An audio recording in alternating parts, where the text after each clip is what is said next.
Você já parou para pensar em quantas histórias do Brasil simplesmente não foram contadas? Por séculos, a narrativa oficial colocou os povos indígenas como figurantes, quando, na verdade, eles foram protagonistas de alguns dos eventos mais importantes da nossa história. A maior parte do que aprendemos na escola foi moldada por cronistas coloniais, que escolheram o que registrar e principalmente o que apagar. E o que ficou apagado? Reinos indígenas complexos, alianças políticas poderosas, guerras que quase mudaram o rumo da colonização e culturas que influenciaram profundamente a formação do Brasil. Eu sou a Bela e hoje você vai conhecer parte da história que ficou escondida, a resistência, as guerras, as alianças e os povos que moldaram o Brasil, mas quase nunca aparecem nos livros escolares. Então se prepare, pois começaremos após a vinheta.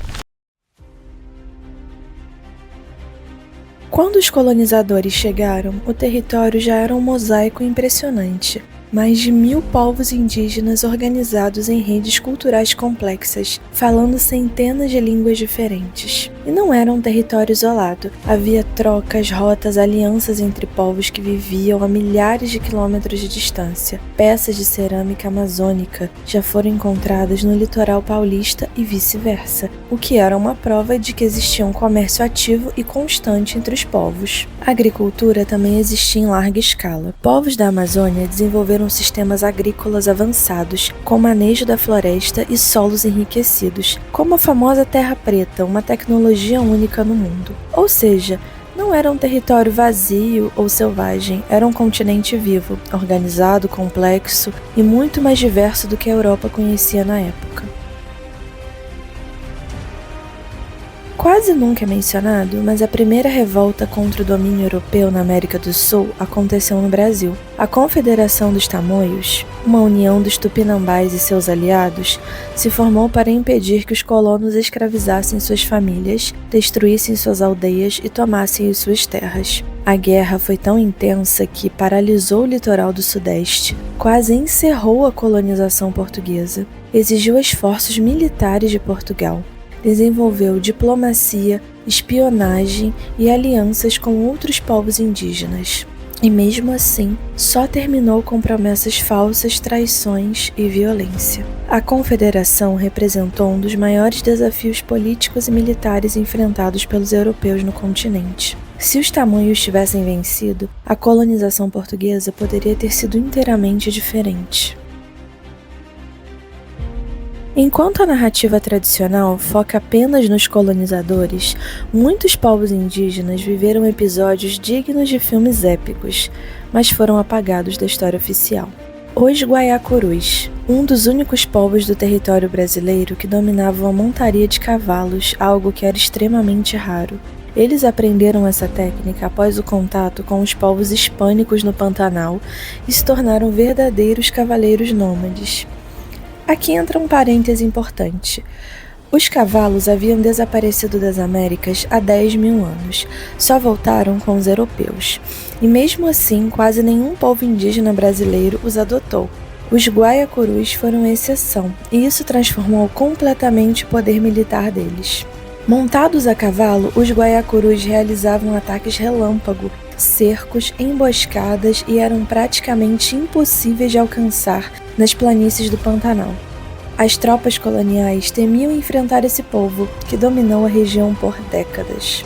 Os Chavante, conhecidos por sua disciplina militar e sua famosa tática chamada Fogo Cerrado, uma manobra coordenada onde grupos avançavam em linhas paralelas, cercando o inimigo por todos os lados, enquanto avançavam com flechas e lanças. Essa técnica era tão eficiente que expedições portuguesas inteiras desistiram de invadir o território chavante. Os G meridionais criaram aldeias circulares perfeitamente planejadas, com áreas residenciais, praças centrais, rotas de passagem e zonas cerimoniais. Por muito tempo, estudiosos europeus acharam que esse nível de urbanismo não existia no Brasil pré-colonial. Hoje, arqueólogos comprovam. Eram sistemas urbanos complexos, talvez formados por redes de cidades interconectadas, mas isso também quase nunca aparece nos livros escolares. De 1500 a 1530, antes da colônia portuguesa se firmar no Brasil, os europeus simplesmente não sabiam viver aqui. Eles não entendiam o clima, não sabiam como e onde plantar, não conheciam os rios, não tinham ideia de que alimentos existiam na região e muito menos como sobreviver às doenças tropicais. Se dependesse apenas deles, a colonização teria fracassado nos primeiros anos.